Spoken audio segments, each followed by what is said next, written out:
My name's John Dixon, I'm a plastic surgeon and I work in Plymouth. And I'm here today at the winter scientific meeting of BAPRAS, the British Association of Plastic, Reconstructive and Aesthetic Surgeons. I'm the educational lead for the BAPRAS Innovation Group. We're a group that's been formed to help foster and enable and encourage innovation within our specialty.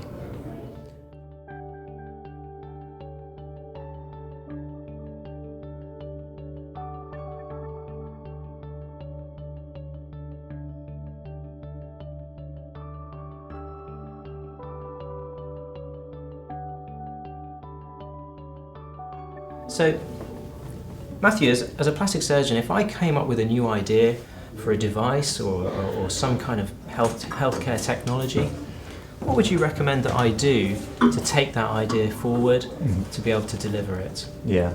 So you want to have a clear plan of action. You need to know what countries you want to be marketing in, and for that reason, regulatory approval can be quite difficult to obtain for medical devices.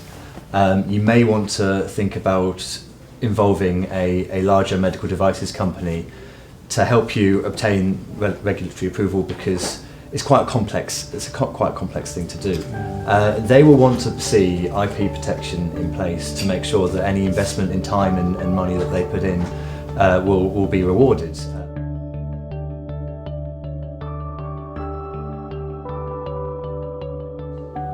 Whether there is already competition in the field, so the ability to use obviously Google to search the internet to see what else is going on, to really understand whether somebody else has a similar idea. I think you've also got to ask yourself, is this really a game-changing idea? Is it something incremental, or is it truly revolutionary?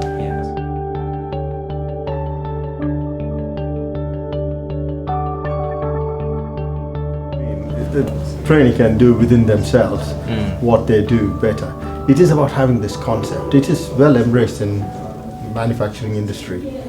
Anything, making a paper clip, there is a process and they refined it and they make it the cheapest and the best way. So that's what we should. It could be just a skin cancer list the trainee is doing, and he can have a process. He can have a particular way of giving the local, going scrubbing up, standing in a particular way.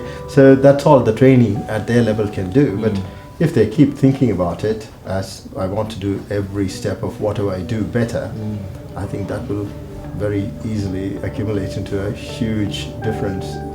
Surgeons, I think, have a huge role to play as leaders within teams, because ultimately the responsibility lies with usually the operating surgeon. Yeah, it's the current UK environment for setting up new ideas and innovations. If I'm correct, it's actually quite favourable at the moment. Is that right?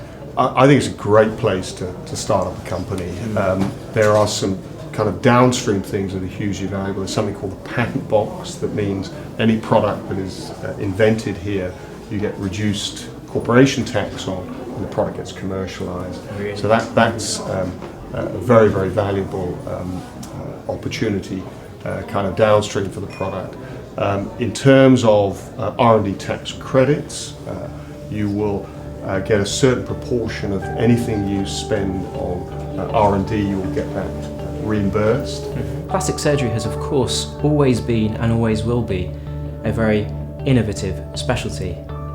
We must provide individualised, tailored solutions to complex problems for patients. As an example, what would you look for in a new technique device that would make you think, yes, that's something we should do? So I think number one, it's got to be effective. So you've got to show effectiveness. It's got to be easy to use. Yes. There are obviously cost considerations as well.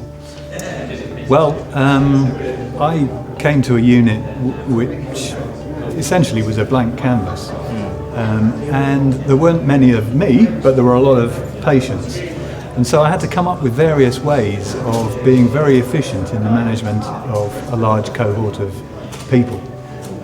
So we looked at the whole of the patient journey, from referral to discharge, and particularly with regards to local anaesthetic, our high volume procedures, and try to come up with ways to innovate, to cut the waiting times, cut the time that patients waited for surgery, to reduce DNA rates, and to increase the speed at which they got their results. Absolutely. I mean, I think individual innovation, you know, I was talking about earlier about smartphones. So with a smartphone here, I'm not talking about the brand, you can actually stick onto here a thermographic camera that costs £100 on Amazon. Yes. With that camera you can map out perforators, you can look at the depth of burn wounds, and we're currently doing a study on that.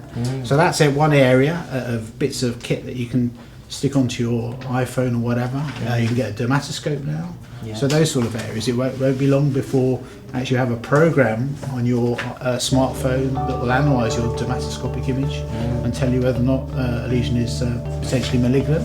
I think people are working on that. I mean, the other thing, if you want to innovate, so this is a pen actually, but actually why can't this be a Doppler? And actually every trainee, every surgeon have one of these in their pockets so they can go out and map out perforators. Should be doing it all the time, shouldn't we? We should be using that all the time. Why can't we be doing that? Why do you have to find the box somewhere that's hidden on the ward or in theatres with the Doppler in it? Another thing I did was to come up with the concept of the community nurse practitioner, plastic surgery community nurse practitioner. I very early on recognised that patients were staying in hospital for inordinate length of time, just sitting in beds with drains in, or if we decided to put vacs on, which were quite new when I became a consultant, they were sitting there for an inordinate length of time. And wouldn't it be better for them to go out into their own homes and have these things managed? Yes. Well, we came up with the idea of a senior plastic surgery dressings nurse who would go around in her own car and do suture first graft dressings for patients who couldn't easily come in, and manage drains, vac drains and suction drains in the community. Team is absolutely important.